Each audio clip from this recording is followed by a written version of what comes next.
I have the records that show they're connected high in China, they're doing massive casino money laundering in Vancouver, and they're doing it through the hands of the most powerful and dangerous gangsters in Canada, the Big Circle Boys.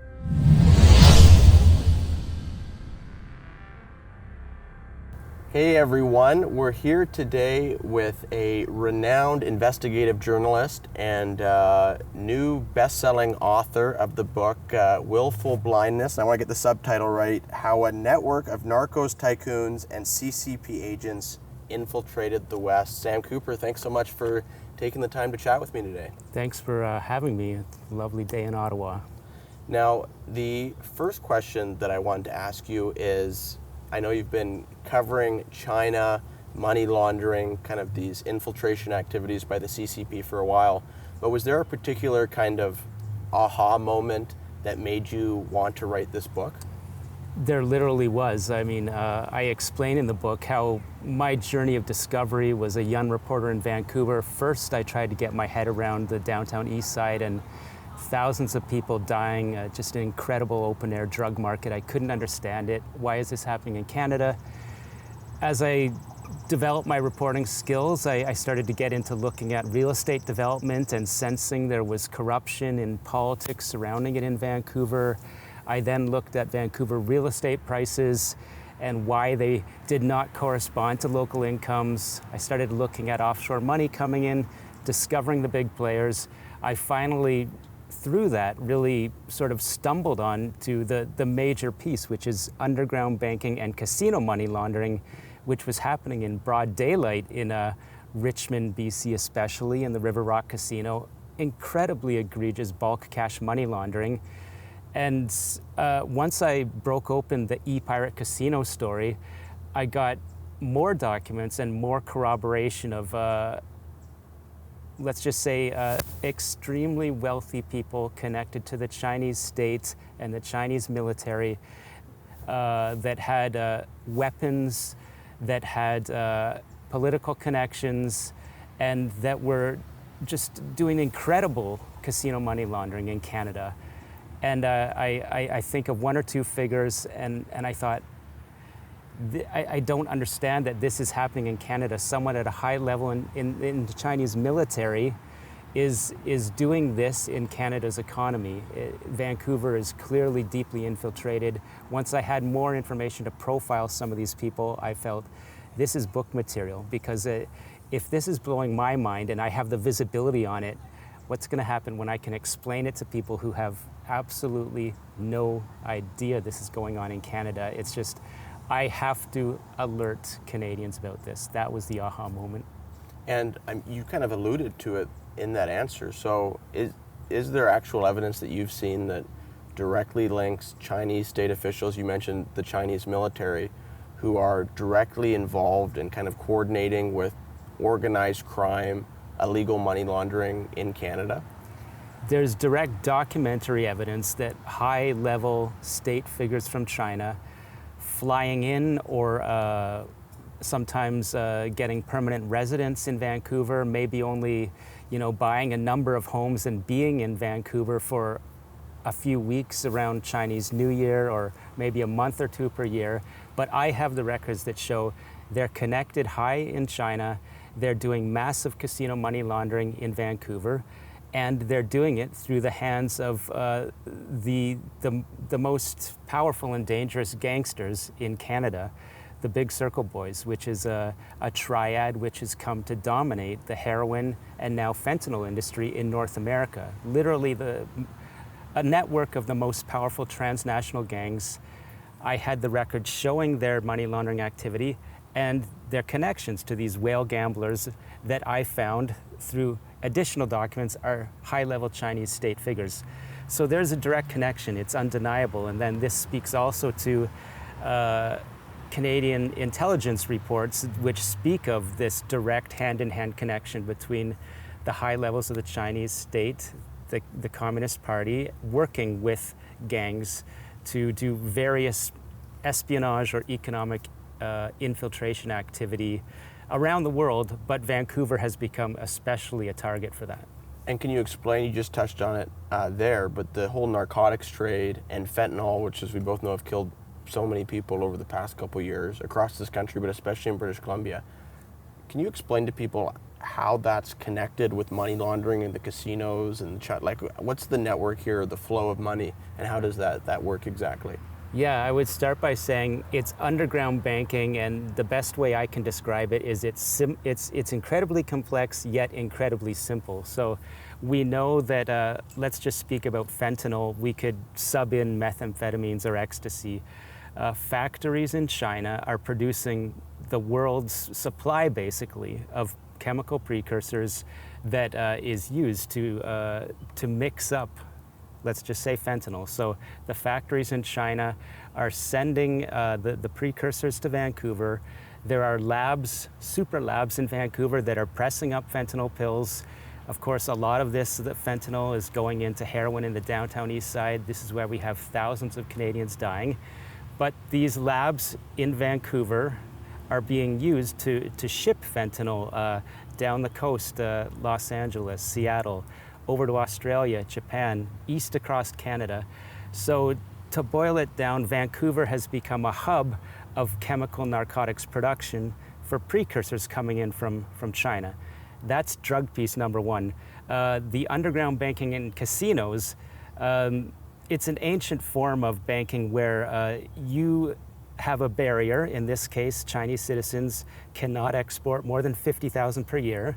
So they go to an underground drug bank in southern China, let's say Shenzhen, and they put down who is they. It could be just an honest business person that wants to get some money abroad so their children could go to school in Vancouver. It could be a narco boss, a billionaire. It could be a tycoon developer or a Chinese state official. And let's not get it wrong. In many cases, those could be the same person. That is a narco boss, a real estate developer, Chinese state official. That's one person in China's system. So they put down that their money, where their source of wealth is, in the underground bank in China. They get a credit, and a loan shark in Richmond is facilitating. When they arrive in Richmond, they will get paid out with what I found were hockey bags, duffel bags of $20 bills. This is drug cash from the sale of fentanyl from these labs in Vancouver. So not to make it too complicated, the ultra wealthy or just even an average person has put down money in China, got paid out in Vancouver with drug cash. They go into the River Rock Casino, who, contrary to all laws or money laundering due diligence, will take that apparent drug cash, that is real hockey bags with up to 1.2 million was the largest ever transaction recorded. This is one person carrying a bag with 1.2 million into the casino. Gets the chips, and there's various ways to launder the money. That may be a bit too much detail, but what happens from there? They win or lose, they need to pay the loan shark back. Or, they put the credit down in China, they get paid out here. You can see how the money has come across. The gambler has avoided those capital controls. The gangster has got rid of the $20 bills from his drug trafficking, which are useless because they're dirty money. And the money laundering occurs. After that step, the money then travels back to China. The debt could be, a debt can be incurred from the gambler as well, from the loan shark, and they pay back the loan shark, which is really, an operative of the drug gang in China. So this is you can see that dirty money loop where there's different parties coming from different walks of life are both benefiting, and that's how the fentanyl trade is facilitated. Now, you mentioned the loan sharks, and I was listening to a podcast the other day of yours, and one person that you kept mentioning, but I didn't know the backstory to, was this Paul King-Jin. I think I'm pronouncing Paul that. King-Jin, yeah. And it's a made-up name, but okay. So what was his role in this story, or what part of the narrative does he play? So the part is there's so many actors in these transnational gangs, but this man, real name Shibao Jia, he was a good boxer in China. He traveled to first Montreal, Toronto, eventually ending up in Richmond. This was in the 90s. And he's a gangster. He's an admitted loan shark. He would be the person that facilitates this travel of these ultra wealthy persons from mainland China that want to get their wealth over to Vancouver and around the world, get around those capital controls. Mr. Jin would fly to Macau, where the biggest casinos are. He would lend cash to these whale gamblers there, form the relationship, and say, you don't have to, there's other casinos beyond Macau. You can come to Vancouver, we'll do the exact same trade. And I'll say it one more time because it can, grasping it. Let's just say the gangster can put money down in southern China and arrive in Macau. He gets paid out, that's the transaction. Or if if you've already got a relationship with the loan shark, you just travel to Macau and he gives you the drug cash. That's a debt, and you then pay it back in China. But remember, we're taking that loop now to Vancouver. Jin has flown over to Macau and recruited from this deep source of whales, and he says, come to Richmond, I'll take care of you. We have massage parlors. We have, of course, we have underground casinos. Of course, I can lend you the cash at River Rock Casino. They're not going to stop you. And we even have hunting junkets to go kill black bears or elk in BC. So there's a whole underground trade around facilitating ultra wealthy people coming over to Canada and doing these activities. Jin was an extremely prolific facilitator of that. A high-level gangster, but there are people above him, as my book showed, in the Big Circle Boys, or this Chinese transnational crime, and gangsters are above them, and at the highest level, it would be the officials I'm speaking about, people in China's military or intelligence officers, and that's where it starts to get really interesting. Yeah, no kidding. And I know we could, again, talk a little bit about the some of their other activities as far as infiltration into Canada's intelligence agencies and some of their motives for potentially doing that. But first, to stay on the topic of the money laundering, how has that impacted, or has your research kind of seen that's impacted housing prices in cities like Greater Vancouver? So in my book, I explain how the Big Circle Boys, the most prolific triad, really the kingpins of that operation, started to arrive in Vancouver and Toronto from the years of 1986 to 1988. So I focus on two names because they're very important. In Vancouver, Paul King, Jin's boss, according to records that I have and cite, is a man named Kwok Chum Tam, arrived in Vancouver in 1988 and started doing this whole loan sharking operation, alleged the real business is heroin trafficking. The loan sharking is a way to launder that cash, and as I've explained, cycle it back to China to facilitate more drugs coming into North America. So we've got Kwok Chum Tam in Richmond. In Toronto, a man named Chai Lop Se, 1988. He arrives the same year. Also at that time, a mid-level Big Circle Boy narco. Now, he's sitting in a prison in Australia now, but he was the leader of a conglomerate of the Big Circle Boys and a number of these cartels, heroin trafficking, fentanyl, methamphetamine cartels. The group is called The Company. This will become important, but I want to say that from the late 80s, these men working together with tycoons who are from Hong Kong and control the Macau casinos, working together with the Chinese state, have been cycling all of this underground banking. It's been flooding Toronto and even more so proportionately Vancouver real estate. There's a lot of ways to demonstrate how it happens, but to put it simply, people involved in this network of transnational crime are developing hotels, they're building condo towers.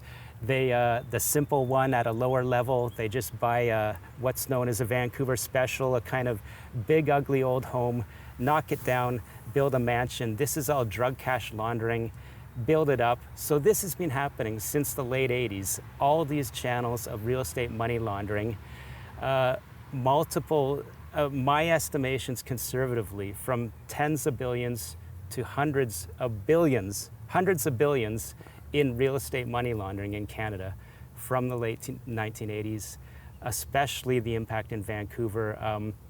We can't quantify, we can't say, it's a $500,000 price impact, but I can confidently, pointing to a lot of data points, say that it's had tremendous impact on prices, and not only the drug money laundering, but this underground banking loop, which again can facilitate honest people from mainland China or Hong Kong getting money abroad, perhaps even for good reasons, running from the Communist Party.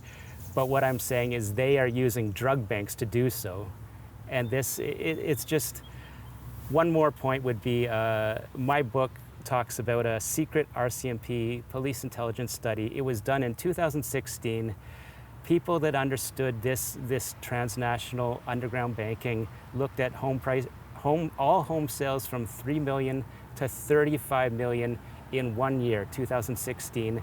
They matched every transaction against their criminal intelligence data banks and found over 1 billion transactions were tied to this Chinese transnational crime network.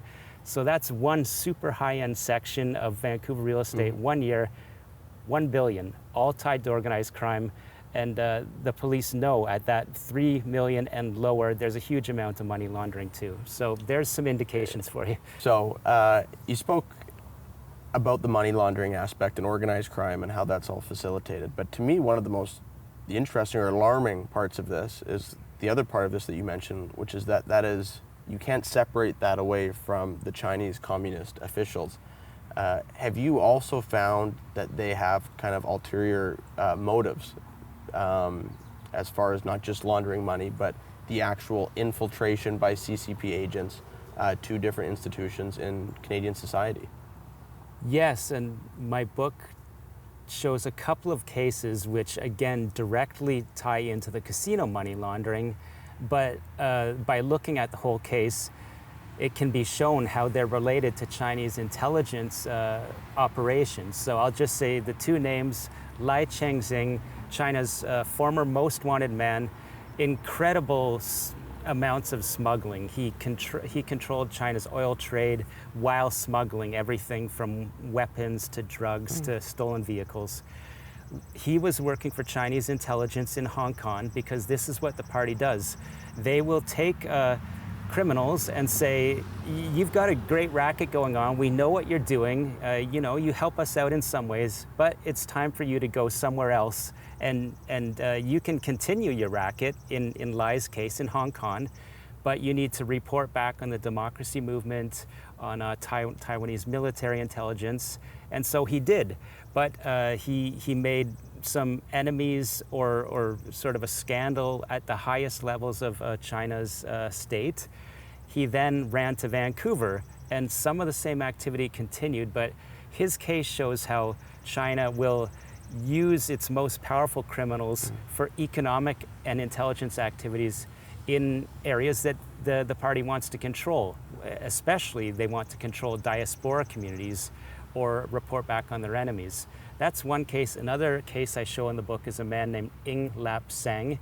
He was a Macau casino tycoon, developer, alleged triad boss, and his case showed that he transferred $20 million the FBI found into the United States, purportedly for casino gambling, real estate purchases, art purchases, but the FBI nailed him and the leader of the United Nations, John Ash, in a corruption case. And what the case showed was this money that on the surface looked like it was going into casinos was being used to bribe United Nations officials. So we have, again, in one person we have a tycoon, developer, and an alleged triad boss using North American casinos and under the surface using that money to try to corrupt an institution, the United Nations. And I found his network was connected to the same people that I can demonstrate making political donations in Canada all the way up to the Trudeau Family Foundation. And, well, I mean, that's a big one right there, the Trudeau Family Foundation. I mean, that was going to lead into kind of what I was going to ask you next, which is there evidence that certain members of the corporate and political establishment here in Canada have either been co-opted or corrupted by Chinese Communist Party state officials? So there's two sources of evidence that I rely upon for this answer. One is the circumstantial evidence of people's statements or seemingly strange activities from the perspective of a Canadian citizen who might say that a powerful person coming out and saying that Canada should accept the Huawei 5G network, Canada should release Man Wanzhou and completely abrogate the rule of law, and this would be a good thing. This is a message that serves the Communist Party. Why is a powerful, ex-Canadian politician or a well-connected lawyer from Montreal saying this kind of message? So I look at that and go to my expert sources, and they say this is a demonstration of a captured elite. That is a person that may have some hidden beneficiary relationships with China and the Communist Party, essentially doing the messaging and the work for the party. So there is that. And then I have, extremely well-placed sources that talk about intelligence reports that speak of incredible penetration and corruption with regards to these transnational and politically connected gangs in Vancouver, in BC's establishment. So that, if true, that would explain, some of these sort of circumstantial evidence type situations where you see a powerful Canadian seemingly speaking for China. I've also been told of, documents that, again, they're not public, but I'm told of documents pointing to corporate interest, especially political class, Ottawa and Montreal, that would be, according to the view of intelligence, captured and essentially very connected to networks up high in Beijing. And there was one Canadian who was arrested and, to my knowledge, is facing charges right now, Cameron Ortis. And can you explain, he was a former intelligence officer with the RCMP, very senior, I believe. Can you kind of explain the significance of those charges and the accusations against him? Yeah, it's an incredible case. Ortis was the most senior intelligence officer in the RCMP, a UBC graduate, rocketed out of UBC up the ranks in the RCMP with an incredible thesis called Compromised Nodes about how transnational crime and cyber hackers and state actors could be the new national security threat. So the allegations against Ortis are that he was selling the RCMP's most sensitive targeting information to the world's most powerful and wealthy money launderers and encryption technology companies for personal benefit. Again, the case will be tried next year, so these allegations aren't proven. I've tried to reach Mr. Ortis and through his lawyer, haven't had a response. But the allegations suggest that he was selling not only the RCMP's plans, FBI's plans, Five Eyes intelligence, and to state actors. The names that I've reported on, one man, an alleged one of the biggest terror financiers, money launderers in the world, connected to Hezbollah, which is essentially the Iranian state. So this is state-sponsored crime. Other people connected to him are more on the encryption technology side. But what I'm saying is my sources in the RCMP say the concern is his activity could have basically eroded the RCMP's capacity to target important perhaps state actors from China or Iran or Russia in Canada. There's civil court documents that say he sabotaged his own unit. So the concern is, could he have been benefiting powerful people in other states and not just allegedly selling Canada's crown jewel secrets to high-level criminal figures? One more point I'd make on this case is my research, of course, shows that in countries such as in Iran and China, the most powerful criminals are working with state actors. So it wouldn't matter. If you're giving those secrets to a powerful criminal, then the trade could go from that person to this person.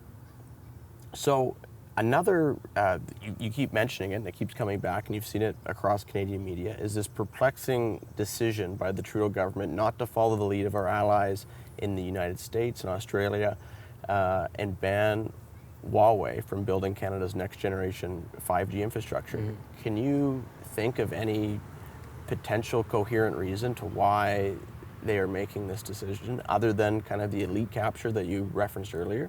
I think elite capture is a big part of it, but I would say, let's talk first what my reporting has shown about Huawei. First of all, Huawei benefited from the Chinese state hacking of Nortel, the theft of Canada's crown jewel secrets, which were leading the way on 5G. Canada could have been the world's leader.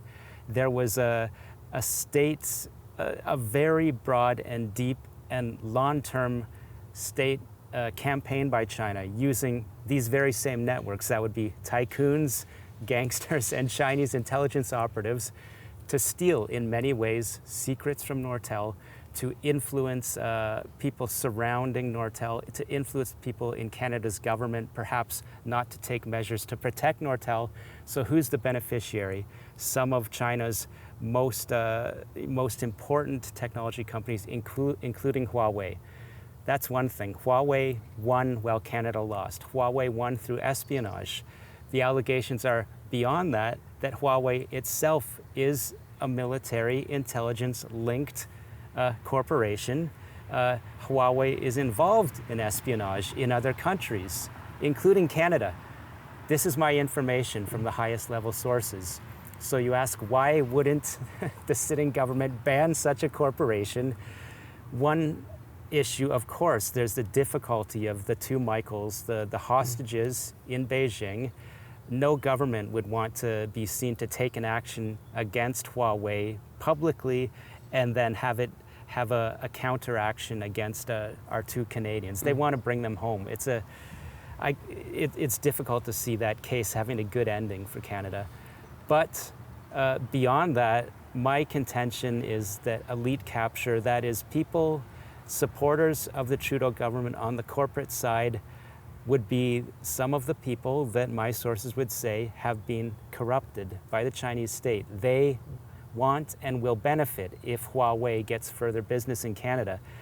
So we know in politics, business backers, industrialists are a big part of the party. Let's just think about the SNC-Lavalin case without going on a tangent. Same type of situation. You have a huge corporation that is a supporter of the party. I'm saying that the corporate network in Montreal that backs the Liberal Party has a big soft spot for the Chinese state and Huawei. That's a big reason, I believe, why Huawei is not facing loud counters from the Trudeau government. And what do you think our allies make of this decision? It's perplexing is the word, and beyond perplexing, I know that the Five Eyes, in certain intelligence agencies, they're looking with concern at what's happening in Canada. Not just Huawei, the Winnipeg lab case, what looks like a very troubling potential espionage situation where pathogens being sent to the Wuhan Institute, the place that is now the focus of a growing sort of investigation into whether a lab leak could have triggered the coronavirus. We have Canadian scientists who were working on dangerous research with China's military and adding to the capacity of the Wuhan lab. That is, Canadian expertise and IP was funneling straight to the Wuhan lab. So these are a couple of public troubling cases. I'm aware of cases and names that I won't say today for legal reasons, but elite capture goes from municipal city halls across Canada up to we won't talk specifically about the current government, but I'm aware of people at the cabinet level and senators. We're talking, let's just say, within the past 20 years that have been captured. Now, you completely detailed this attempt by the CCP to infiltrate different aspects of Canadian society or our institutions. Why do you think they're doing this? Is it to destabilize them in some way? Is it to capture intelligence, steal intelligence, industrial espionage? Or do they view us as kind of a soft backdoor to the real target, which is the Five Eyes intelligence network, and more specifically, the United States? All of those, those are all reasons, and the Chinese strategy in Beijing is to chisel off a Five Eyes member, to break up that alliance, to infiltrate. And so New Zealand was seen as the biggest soft spot, but I think from the people I talk to in the intelligence community, Canada is starting to look like a, maybe an equally soft spot compared to New Zealand. So beyond the points you made, which are all central to China's plans of infiltration, their deepest objective is to win vassal states.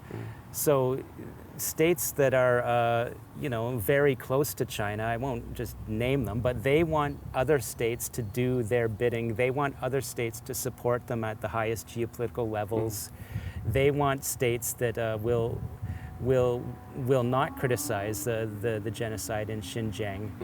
So if I had to sum it up, they want to run other states, but very quietly and without using arms. They want to do everything. It's called asymmetric or a hybrid war sort of strategy, where you can get other states to do what you want by capturing the elite, by infiltrating institutes. You have won a war without fighting a war. And to that point, one of the tactics that you also spoke about, that I was listening to you talk about before and reading about, is the proclivity of those within the Chinese regime to try to influence and intimidate, specifically Chinese Canadians, using groups like the United Front and also certain Mandarin language programming. Can you talk a little bit more about that?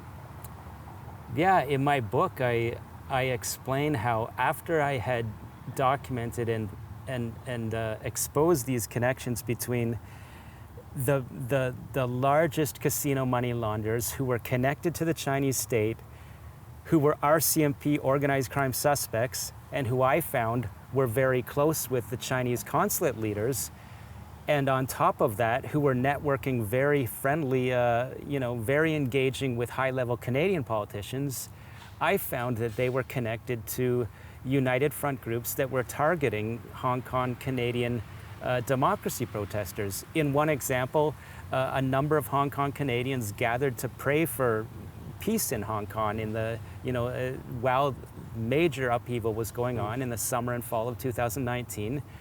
And a mob of pro-Beijing activists surrounded this church.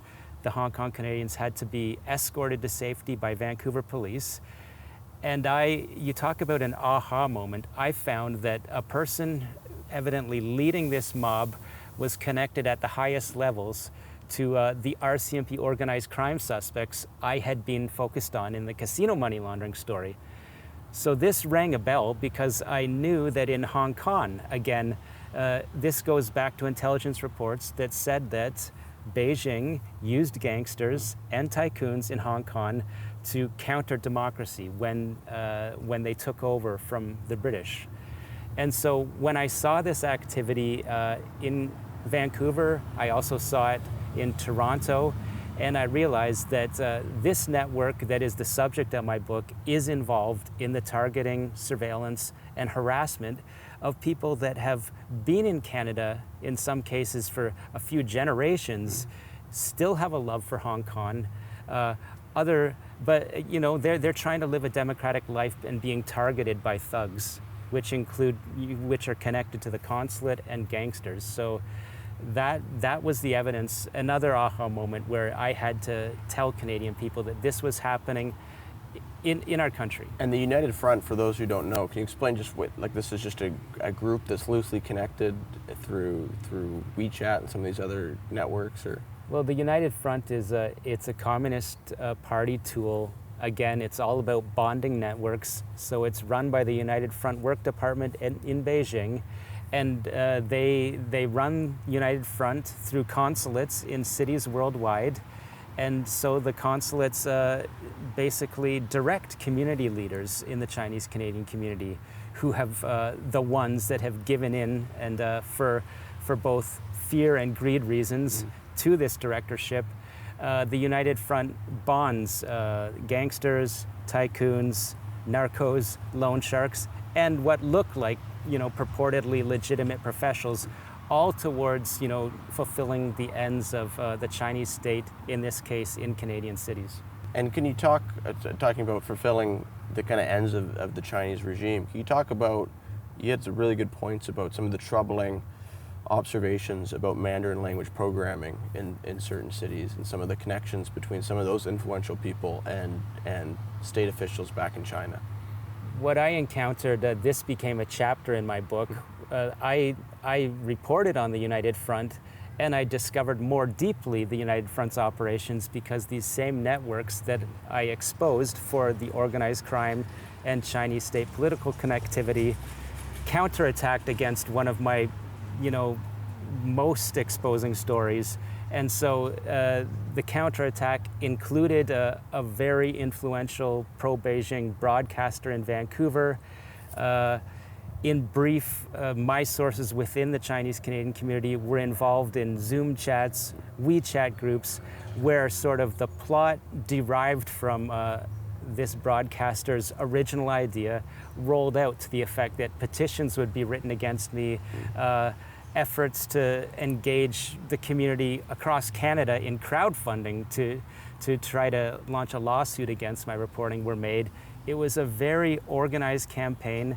And my sources, again, in intelligence and in the community of Chinese Canadians, said this evidently is being driven by Beijing through their actors, which the evidence suggested was one of these Chinese Canadian broadcasters who claims to be for the increasing engagement of Chinese Canadians in politics.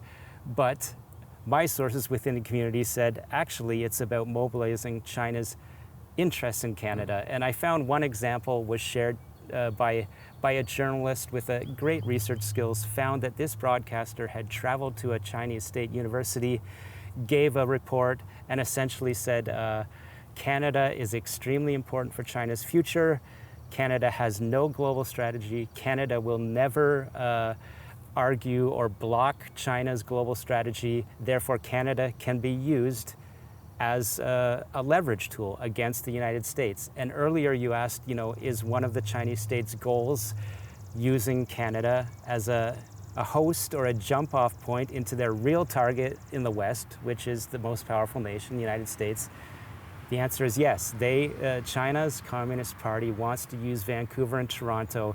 It wants to increase its United Front activity so that they can have more direct lines of infiltration into the United States. It basically sounds, it seems increasingly like China views Canada as basically a doormat. 100%, a tool, a doormat and a tool. A doormat, maybe not even, they're actually viewing it as something that can be used as a stepping stone, yeah. I would say a bridge, a stepping stone, a vassal, under the control of China. So that is their wish. And a deep motivation and aha moment was, I can see this, why I did a bunch of stories that caught the attention of people in law enforcement and intelligence that said, you should have more information. Canadians need to understand this. And this is not an issue of a Canadian political spectrum. This is an issue of the greatest threat that Canada faces as a democratic nation. So it's not about politics on the left, right, or center in Canada. It's about all Canadians across the board. How do you protect your democracy, your right to vote? I tell them, China does not want to have parliamentarians standing up and voting and saying there's a genocide in Xinjiang. So if we want the freedom for our politicians to make those kind of principled statements, I'm saying at a deep level, people would be well advised to recognize sort of the evidence in my book. Yeah, and what can Canadians do? I guess it's to get informed and help point their democracy in the right direction. Is that kind of the solution that Yeah. When it comes to what can Canada do? I guess follow the lead of other countries like Australia and stuff like that. I've explained in the closing chapter of my book that Australia has been an exemplar within the past 2-3 years. Their federal politicians have instituted very strong anti-interference laws that would have the effect of exposing captured elites that sort of have been secretly benefiting by doing China's work, can face real consequences, real jail time, something that never happens in Canada in interference cases. Australia, we're now seeing sort of the needle pushing back against interference. And Canada's Parliamentary Intelligence Security Committee has already, we have the blueprint. They've said Australia is an exemplar. We can do the same thing. And again, the sitting government hasn't moved on that. So what can Canadians do? I would say, this is not a Cassandra song. My book is pointing towards a real threat that is coming from a nonpartisan place. Anyone can see once they assess the evidence that there is a plot against democracies, and Canada is in a weakened position because it's been quite successful in our country. So Canadians can talk to their local politician and say, hey, in my case, have you read the evidence in this book? Is A, B, and C true? If it's true, then are you doing something about it in Parliament or even in your local municipal council? Because politicians from the lowest level to the highest level are targets. The evidence here, the data point, the FBI says that it has 2,000 open cases against Chinese counterintelligence. That is one case opened every 10 hours in the United States.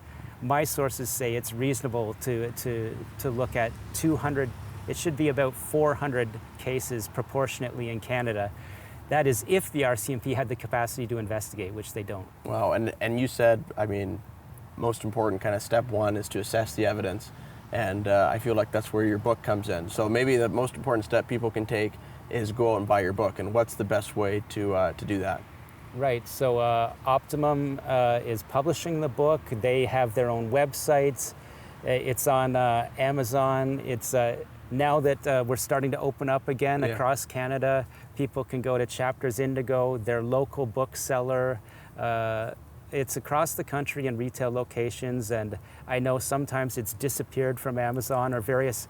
It's a good problem. The book is in demand, and it's a good kind of disappearing, right? It's a good disappearing in a good way. People are paying their money and educating themselves. So go online or your local retail store, especially now. I'm sure they'll be happy to see customers walking in this summer. For sure, and I think we'll probably also put it in the link in the post-text description. So thanks so much, Sam, for taking the time to chat with me. It's been a very wide-ranging and interesting conversation, and I hope Canadians learned a lot and can learn more by actually going out and reading your book.